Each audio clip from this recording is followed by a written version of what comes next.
Hello students, welcome back to my YouTube. Today we are going to learn Unit 9, Grade 10 Unit 9 about indigenous knowledge and heritages of Ethiopia. Indigenous knowledge and heritages of Ethiopia. So let us continue. It has two main important topics. The first one is indigenous knowledge, the second is heritages of Ethiopia. So when we start from the first, 9.1 is indigenous knowledge. So what means indigenous knowledge? First of all, let us define about it.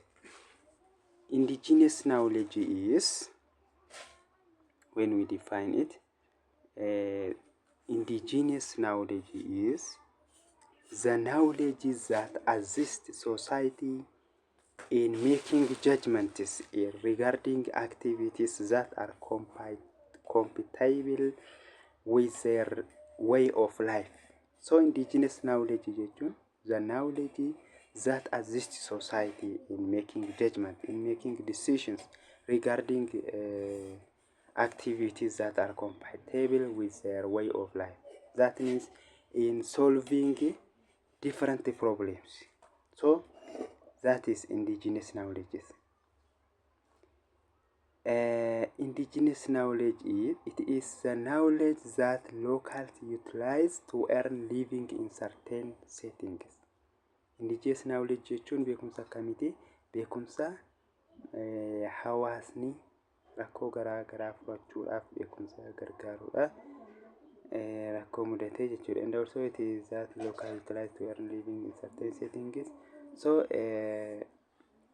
in different ways, it is the knowledge that assists society in social, economic, and also religious and also political ways. So it is often known as local knowledge. Local knowledge is local knowledge. Why? Because the root of indigenous knowledge is from local, especially from the culture of the local peoples of that area. So it is what indigenous people have passed down from generation to generation through oral tradition and practice. Through oral tradition and practice. So indigenous knowledge is local knowledge and also traditional knowledge is it is what indigenous people passed kan jarri through oral or practice akka aadaati yookaan afaanumaan oraalii dubbachuudhaan akkasumas immoo practice agarsiisaa kan daddabarfatudha jechuudha.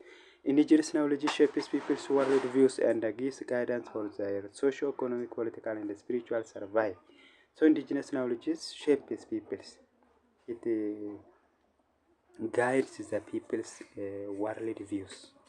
World view rati lakshuma addunyaalessa and gives guidances for their economic, social, political, spiritual survival or spiritual life. Indigenous knowledge can take the following forms. So what are the forms of indigenous knowledge? Forms. Indigenous laws, that means customary laws that they administer each other. Rituals, primarily local classification and quantification, different for plants, animals, soils, water, air, and weather. Local classification, wantoota naannootti jiran adda baasanii beekuu. Quantification, lakkoofsaanis classify godhanii lakkoofsaanis garuu for plants, biqilootas, bineeldotas, biyyees, bishaan, air, weather, and so on ta'uu danda'a. Indigenous methods of counting and quantifying. Indigenous methods.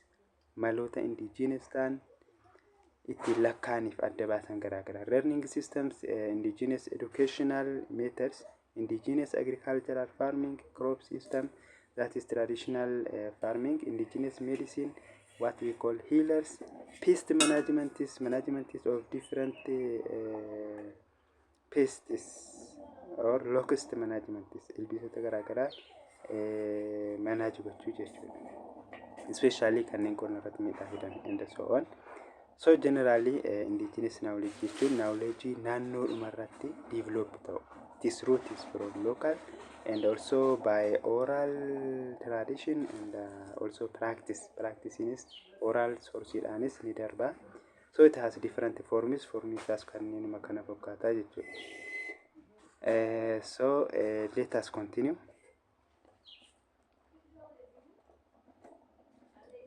The role of indigenous knowledge, the role or significance of indigenous knowledge for overall development is characteristics and of indigenous knowledge. Indigenous knowledge provides problem-solving strategies.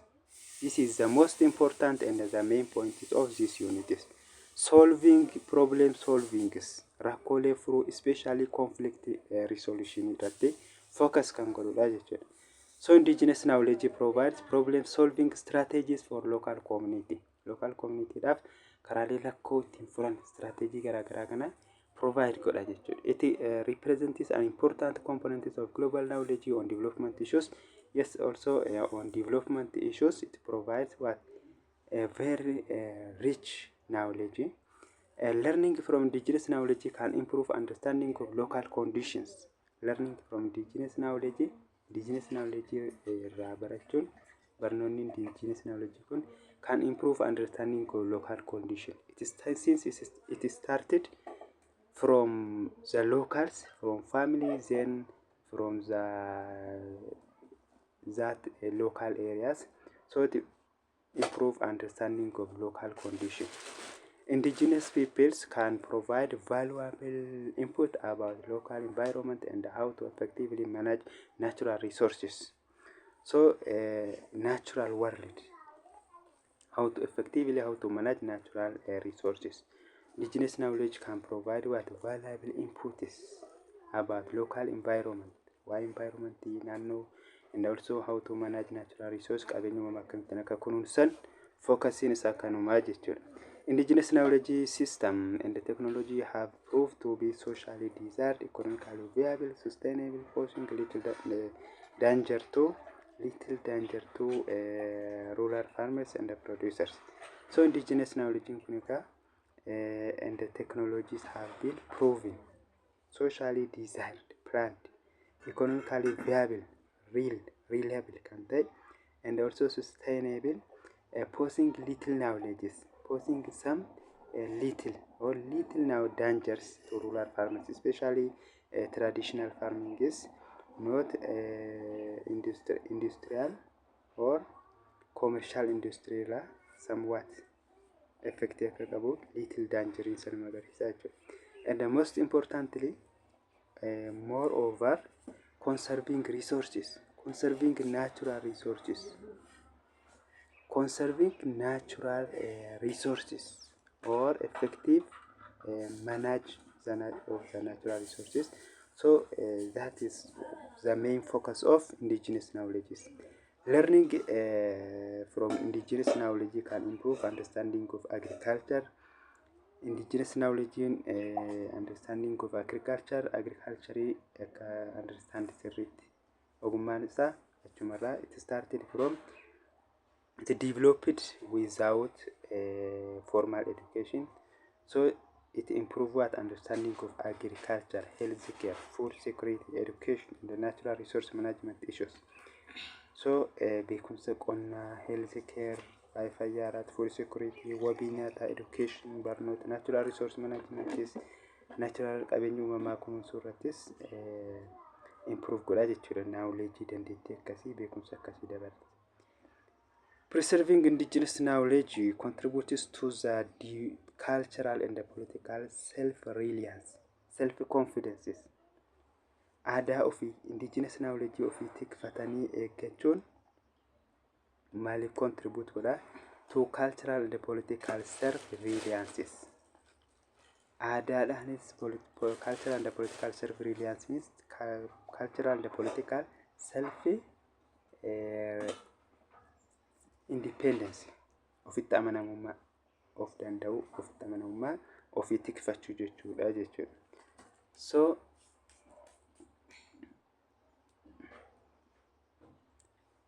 the next is characteristics of indigenous knowledge. Indigenous knowledge kun feature yookaan characteristics akkamii qabaa jechuudha. Indigenous knowledge is simple and practical. Characteristics isaa keessaa tokko simple and practical. It is simple.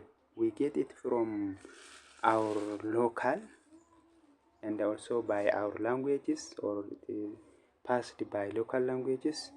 And similarly, it is practical. Practical when you say, especially in solving problems, it is solved real problems. Practically, it links the survival of every human being to the wholeness of nature and its elements that support life. So it links with survival of every human being.